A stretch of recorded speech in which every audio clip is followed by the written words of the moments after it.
So instead of using the internet to emotionally process my feelings, I ended up using my boyfriend at the time.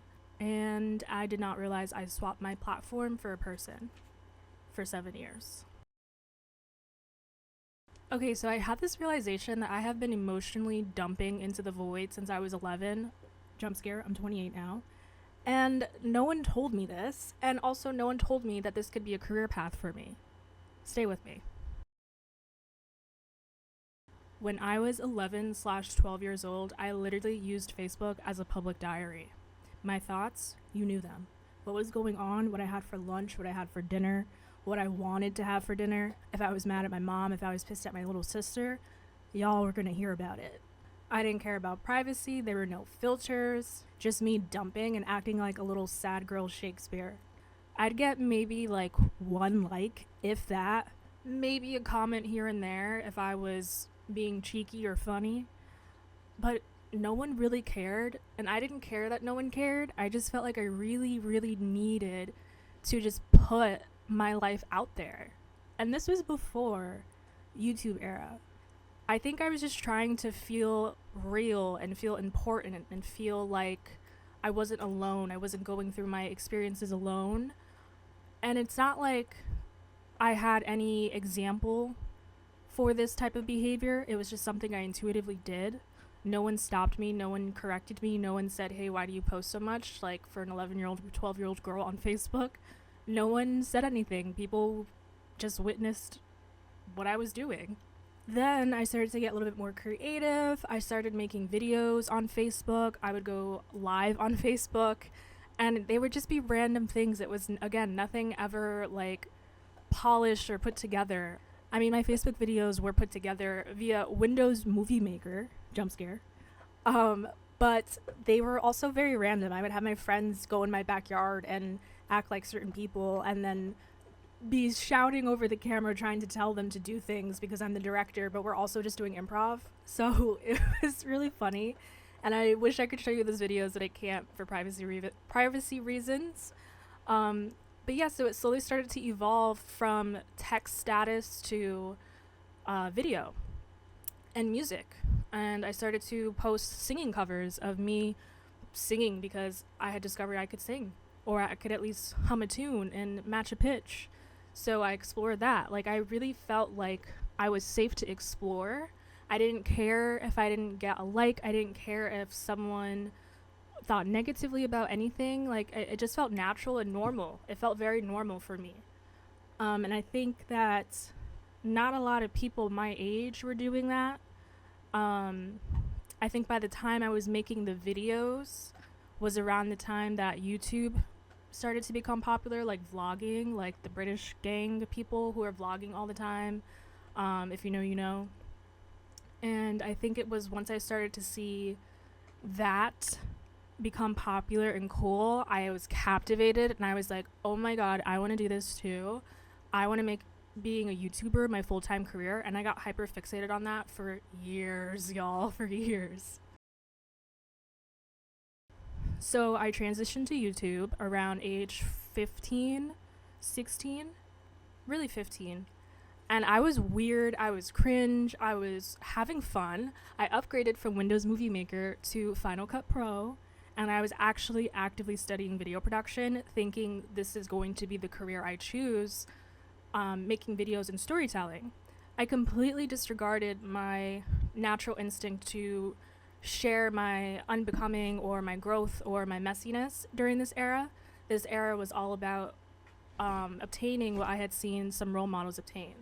So I ended up making multiple YouTube channels because there was a part of me that was like, I still want to sing, I still want to be creative, but then there was another part of me that was like, I have to show up a certain way, I have to look professional, I have to prove that I'm good at making videos because I've been making videos for so long, I've been online for so long, I just gotta show people like I'm capable. Capable of what? Who fucking knows? I'll never know.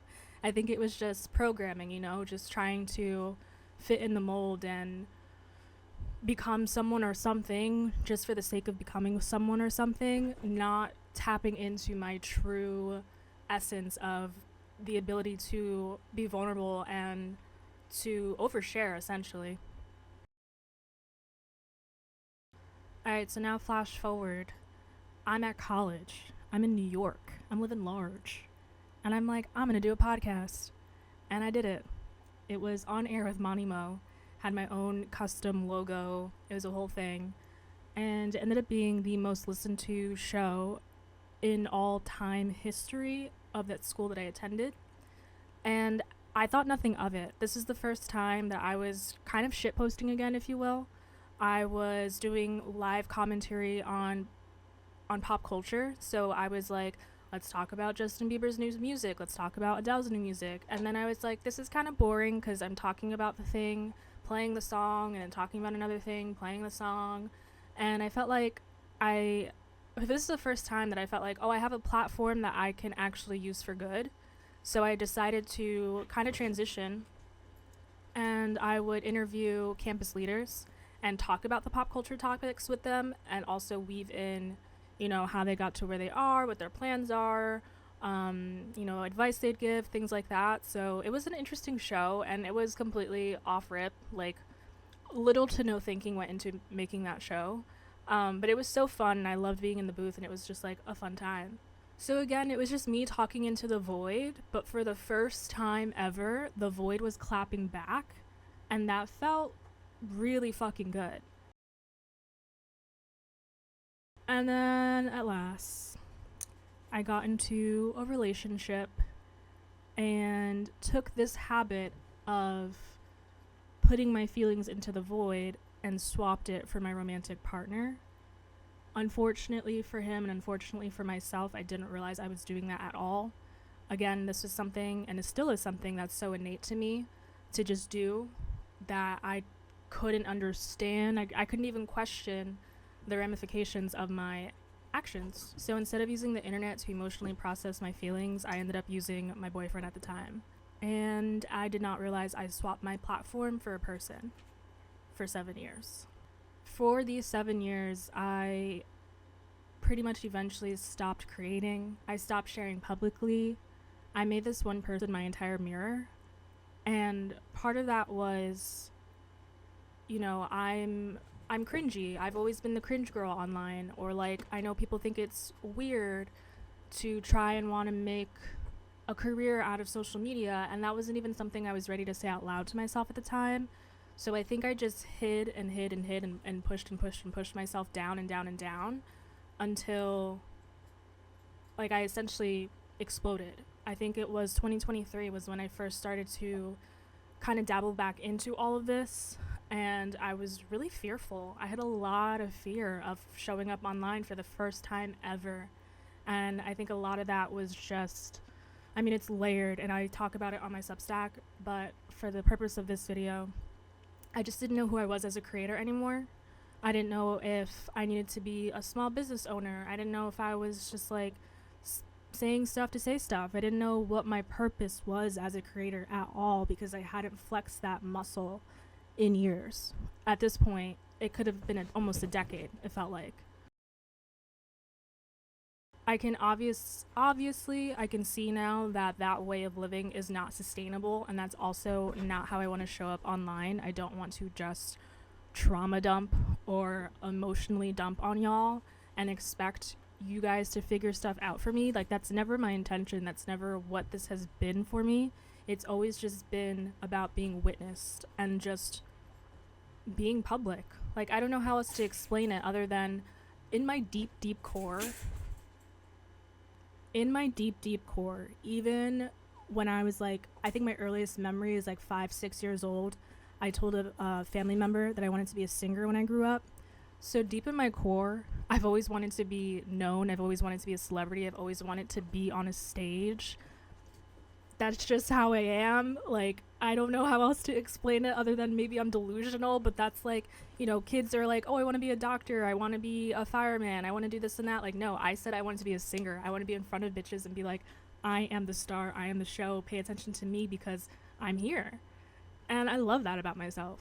So now that I'm finally like taking ownership of like, that's who I am, and I'm conscious of that, I can see how someone else could look at me, especially if I didn't unlock this pattern, consciously unlock this pattern, someone could look at me and be like, she just is really reckless and treats her community or fans like shit because she just dumps on them all the time.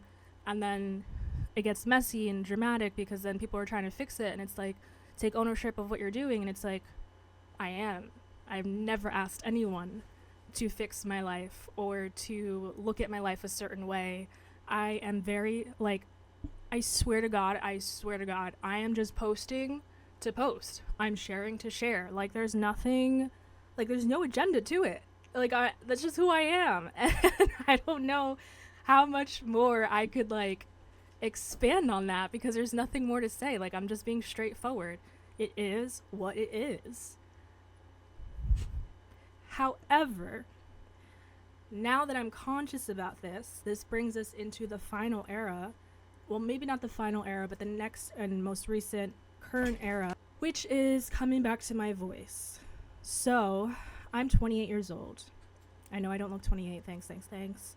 However, I need to figure out a system, a process where I can continue to do what I do and healthily internalize, process, release the emotions, the experience, whatever it is I'm learning, and figure out, how do I just do that? How do I integrate it? How do I make it a 2-step process instead of just a 1-step and I'm out, you know?